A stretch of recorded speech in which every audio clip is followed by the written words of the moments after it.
어려서부터 저는 왜 이렇게 말귀를 못 알아들어? 왜 이렇게 실수가 많아? 라는 말을 수도 없이 들으면서 자랐어요. 초등학교 때에는 모두가 맞추는 레벨의 받아쓰기 시간에 비행기가 날아갑니다를 쟁기가 날아갑니다 라고 써서 선생님께 불려갔었던 적까지 있고요. 과제 기한을 놓치는 일은 뭐 일상 다반사였죠. 엄마는 항상 저를 답답해 하시며 걱정했는데요. 이 아이가 도대체 커서 사회생활을 잘 할 수 있을까? 라고 생각을 하셨대요. 제가 아이를 낳고 나서야 조용한 ADHD라는 진단을 받았어요. 그런데 그 순간에 수많은 의문들이 풀리는 기분이었습니다.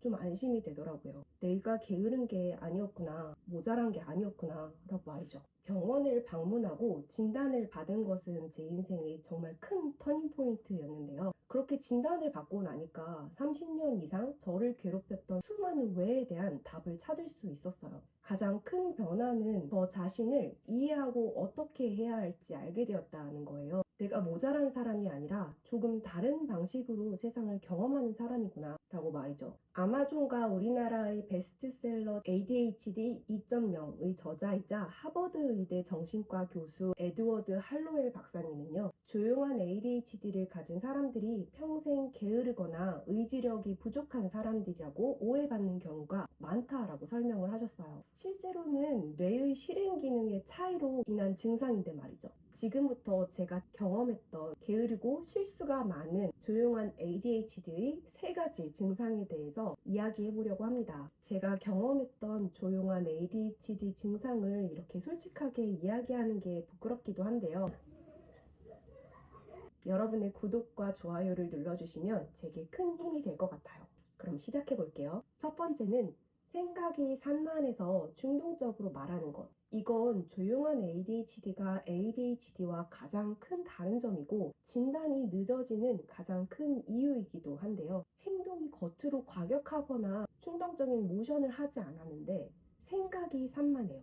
겉으로 보기에는 조용하고 얌전할 것처럼 보이는데 마치 TV 조정 화면과 같이 회색 지지직 하는 화면이 머릿속에 들어있는 느낌이랄까요? 굉장히 이 생각 저 생각이 복잡하게 얽혀 있어요. 여기에서 많은 실수가 나오기도 하는데요. 가령 약속 시간을 잡을 때 상대방이 월요일 오전 11시 괜찮으세요? 라고 물어보면 대략 머릿속에서 떠오르는 스케줄적으로 충동적으로 그 자리에서 바로 대답을 해버리는 거예요. 그리고 며칠 후에 스케줄이 이중으로 잡혔다는 것을 알게 되죠. 이렇게 이중적으로 잡힌 스케줄 때문에 또 다시 스케줄을 조정하거나 곤란한 일을 많이 경험하기도 했습니다. 또는 과제 기한이 한 달 정도 남았으면 산만한 머릿속으로 거의 모든 계획을 세우고 대략 할 수 있을 것 같다는 생각에서 과제의 단계 하나하나 계획을 체계적으로 세우기보다는 우당탕탕 하게 되는 경우가 굉장히 많았어요. 머릿속에서 워낙 많은 생각들이 떠돌아다니다 보니까 정리가 제대로 안 되는 거죠. 이런 실수도 흔하게 많이 했는데요. 집에서 학교까지 걸리는 시간이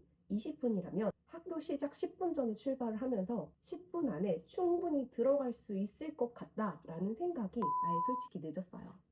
두 번째는요, 생각한 것을 행동으로 옮기기가 어려웠어요. 특히 세금을 처리하는 일이거나 복잡한 일 같은 경우에 대해서는요, 그것에 대한 생각을 회피해버리는 경향이 있었어요. 집안 정리도 할 생각만 하면 머리가 너무 지끈지끈 아파가지고 시작 자체를 못할 때가 많았고요. 여기에서 근데 문제는 계속 생각만 하다가 뒤로 밀리고 그러다가 기한이 있는 일이라면 마감 기한이 닥쳐서야 몰아쳐서 하게 되는 거죠. 마감 기한이 닥치니까 마음이 막 조급해지고 실수가 생기고 스스로를 막 자책하게 되고 다음 마감 기한이 있는 일을 또 무서워하며 회피하며 미루게 되는 악순환을 가지고 있었어요. 할로웰 박사는요, 이렇게 자극이 없고 지루한 작업을 뒤로 미루는 이유를 게으르기 때문이 아니라 도파민 결핍 때문이라고 설명을 하고 있는데요. 뇌의 동기부여와 보상과 관련된 도파민이라는 신경물질이 낮은 수준으로 가지고 있기 때문에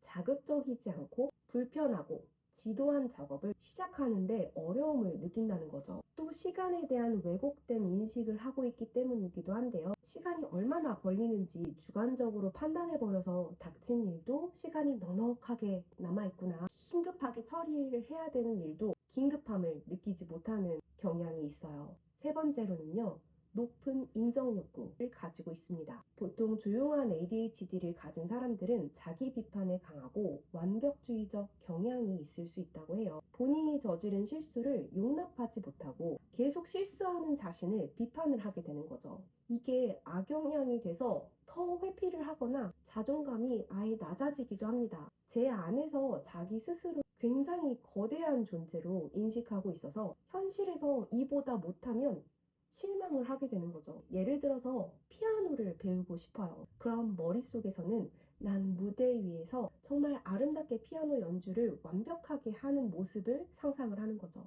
그리고 사람들한테 칭찬을 받는 상상을 막 해요.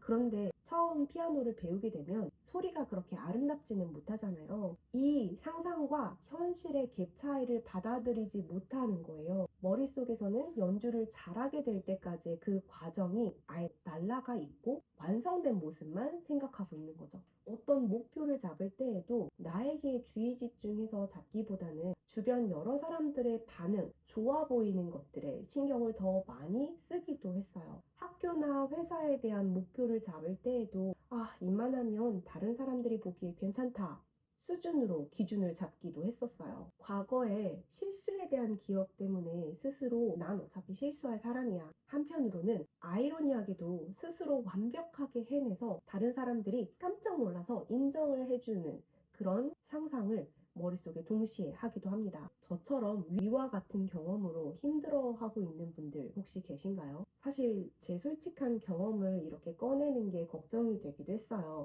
그런데 혹시 이 영상을 보시고 나만 그런 게 아니구나. 이제 좀 이해가 된다. 작은 위로를 받으시면 좋겠다는 생각으로 용기를 내서 영상을 제작하게 되었습니다. 저도 오랫동안 저 자신을 탓하며 힘들었지만 진짜 저를 이해하게 되었고 지금은 저에게 맞는 방법으로 조금씩 루틴과 습관을 만들어 나가면서 살고 있어요. 혹시 여러분들도 이와 비슷한 경험이 있다면 아래 댓글로 여러분들의 이야기를 나눠주세요. 서로 공감하고 힘이 되어주는 공간이 되었으면 합니다. 저는 여러분들의 댓글을 하나하나 소중히 읽고 꼭 댓글로 인사드릴게요. 앞으로도 조용한 ADHD 그리고 내 인생에서 주인으로 살아가기 위한 이야기들을 계속 나눠보려고 해요. 아직 제 채널이 작아서 구독을 눌러주시지 않으면 다음 영상을 놓치기가 쉬워요. 그러니 꼭 구독을 눌러주시면 감사드리겠어요. 그럼 다음 영상에서 또 이야기 나눠보겠습니다. 안녕!